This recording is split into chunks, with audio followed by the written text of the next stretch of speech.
Hello friends, नमस्कार। मैं मुकेश सैनी आप सभी का ड्यूको अकेडमी पर स्वागत करता हूं। आइए इस वीडियो में हम क्लास 10th की साइंस की वर्कशीट नंबर 24, 25 एंड 26 है। तीनों वर्कशीट को हम एक साथ सॉल्व करेंगे, जो कि हमारी यूनिट नंबर 8 जीव जनन कैसे करते हैं उसके पार्ट हैं। ओके, यदि चैनल पे आप नए हैं तो चैनल को आप सब्सक्राइब कीजिए। वीडियो देखने के बाद अच्छा लगता है तो वीडियो को लाइक कीजिए। अपने दोस्तों के पास आप व्हाट्सएप ग्रुप पे जो आपका स्कूल का बना हुआ है उस पर भी आप शेयर कर सकते हैं, ताकि आपके जो फ्रेंड्स हैं वो भी अपनी जो वर्कबुक है उसको ईजिली है वो सोल्व कर सके।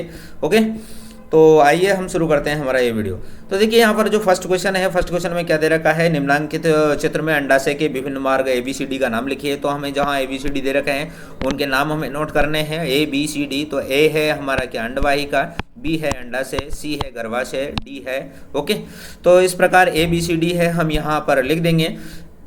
आगे बढ़ते हैं नेक्स्ट क्वेश्चन पर। यहाँ पर है कि वृषण देहगुआ के भार होते क्यों हैं। तो इसका रीजन है शुक्राणुओं के निर्माण के लिए तापक्रम है जो है बॉडी के तापक्रम से, बॉडी के टेम्परेचर से है 2 डिग्री सेंटीग्रेड है, 2 डिग्री सेंटीग्रेड है वो कम होना चाहिए।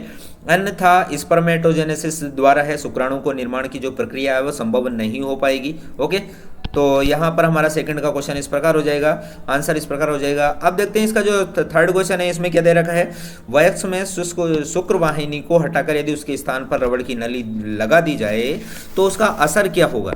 तो देखिए, वयस्क में शुक्र वाहिनी को हटाकर उसके स्थान पर रबड़ की नली लगा दी जाए तो शुक्राणुओं का गमन है वो नहीं हो पाएगा। क्यों नहीं हो पाएगा, उसका रीजन भी आपको साथ के साथ देना है ना। क्योंकि जो आपकी जो एग्जाम में है उसमें कुछ भी पूछा जा सकता है, तो आपको सबकी परिस्थितियों के लिए है वो रेडी रहना है। क्योंकि शुक्रवाहिनी की कोशिकाएं विशेष तरल पदार्थ स्रावित करती है जो शुक्रवाहिनी के मार्ग को शुक्राणु के गमन हेतु जो है चिकना बनाती है। शुक्रवाहिनी की दीवार की पेशियों में तरंग गति उत्पन्न होती है जिससे शुक्राणु गति करते हैं। तो सबसे जो मेन इंपॉर्टेंट फैक्टर है वो है कि इसमें क्या है कि तरंग गति होती है, जबकि उसमें जो ट्यूब होगी, रबड़ की ट्यूब होगी, रबड़ की जो नली होगी उसमें तरंग गति पॉसिबल ही नहीं है। तो इसलिए वो जहाँ पर वहाँ जो तरंगति होगी नहीं तो आगे शुक्राणु गमन कैसे करेंगे। ओके, अब बढ़ते हैं वर्ष नंबर 25 की तरफ, कार्यपत्रक नंबर 25 की तरफ। तो यहाँ पर देखिए, यहाँ पर भी हमारे हैं 4 क्वेश्चन है, तो यहाँ उनको हम 1 बाय 1 है सॉल्व करते चलेंगे। फर्स्ट क्वेश्चन क्या है, फैलोपियन ट्यूब को, स्त्रियों में फैलोपियन ट्यूब को धागे से यदि बांध दिया जाए तो होगा क्या।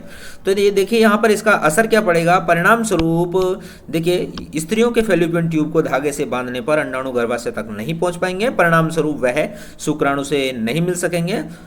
सो क्या होगा, निषेचन नहीं हो पाएगा।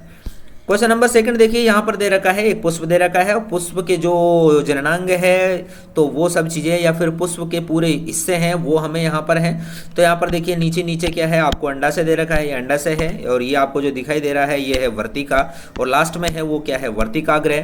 तो ये इसमें ये जो इधर है, इधर तो वर्तिका है और इधर ये क्या है, ये परागकोश है, ये तंतु है इसके, और ये दल है जो मेन मतलब जो पुष्प होता है वो, और ये है वायुदल। तो इस प्रकार हम इनको आप नोट कर लीजिए आराम से।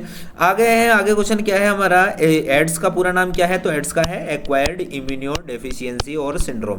कहने का मतलब है कि ये इम्यूनो डेफिशिएंसी वो एक्वायर्ड की गई है। अब इसमें क्या होता है कि जो हमारी इम्यूनो का मतलब होता है हमारी जो इम्यूनिटी होती है उसमें डेफिशिएंसी आ जाती है, इट मीन्स वो कम हो जाती है। जब इम्यूनिटी कम हो जाती है तो इसमें इट मीन्स है कि हमारी जो बॉडी है वो रोगों के लड़ने की क्षमता उसकी डाउन हो जाती है, और हम इजिली है कोई सी भी जो बीमारी है, डिजीज है वो हमें हो सकती है। हिंदी में से कहेंगे उपार्जित प्रतिरक्षा कमी सिंड्रोम। ओके, अब देखते हैं क्वेश्चन नंबर 4 में क्या दे रखा है। हमें यह पूछा गया है कि भाई एक लिंगी और उभयलिंगी में जो पुष्प होते हैं उनमें अंतर क्या होता है, आपको थोड़ा उसका उदाहरण भी देना है। तो देखिए, एक लिंगी, तो इससे साफ पता चल रहा है कि उसमें एक लिंगी ही जो है गुण उपस्थित होंगे, या तो स्त्री के पुंकेसर होंगे या स्त्री केसर होंगे। और उभयलिंगी में क्या होंगे, उभयलिंगी में दोनों होंगे, सीधी सी बात है। तो हमारा आंसर हो जाएगा, जब पुष्प में पुंकेसर अथवा स्त्री केसर में से कोई एक जननांग उपस्थित होता है तो पुष्प एक लिंगी कहलाते हैं। उदाहरण है जैसे पपीता के फूल है या तरबूज के फूल है। नेक्स्ट है, जब पुष्प में पुंकेसर और स्त्री केसर मान लो दोनों ही हो, उस पुष्प को मतलब जनन के लिए और नया बीज बनाने के लिए मान लो किसी दूसरे पुष्प की जरूरत ना हो, तो उस कंडीशन में उसके पास क्या होगा, पुंकेसर और स्त्री केसर दोनों ही एक साथ होंगे, तो उसे उभयलिंगी पुष्प कहेंगे। जैसे गुड़हल का फूल है या फिर है क्या, सरसों का फूल। ठीक है, अब बढ़ते हैं जो हमारे इस वीडियो के जो लास्ट वर्कशीट है, वर्कशीट नंबर 26 है, कार्यपत्रक नंबर 26।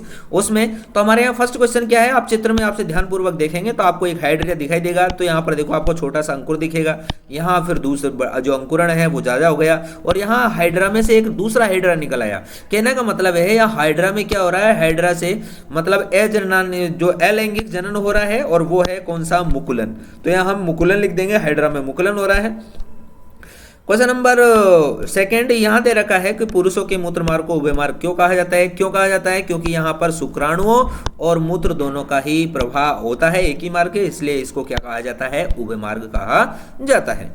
अब देखते हैं क्या है इस ऋतुस्राव क्यों होता है। ऋतुस्राव क्यों होता है कि भाई जो अंडकोशिका में निषेचन न होने की अवस्था में गर्भाशय की आंतरिक जो मांसल भित्ति है वो धीरे धीरे टूट कर है वो बाहर रुधिर और म्यूकस के रूप में निष्कासित होती रहती है। इस चक्र में लगभग 1 महीने का समय लग जाता है और इसी को ही ऋतुस्राव कहते हैं।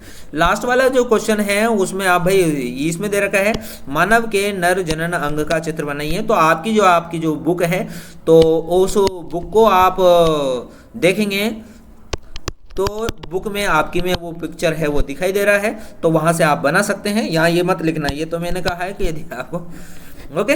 तो इस प्रकार हमारी जो वर्कशीट है, वर्कशीट नंबर 24, 25 एवं 26 का ये वीडियो है वो कंप्लीट है वो सोल्व हो गया है। इसके अलावा हमारे जो आपको ये वीडियो दिखाई दे रहे हैं इनको भी आप देखिए ताकि आपके जो क्वेश्चंस है वो आप सोल्व कर सके। Okay, thank you very much. एक नई वीडियो में फिर आपसे मिलते हैं, तब तक के लिए जय हिंद, वंदे मातरम।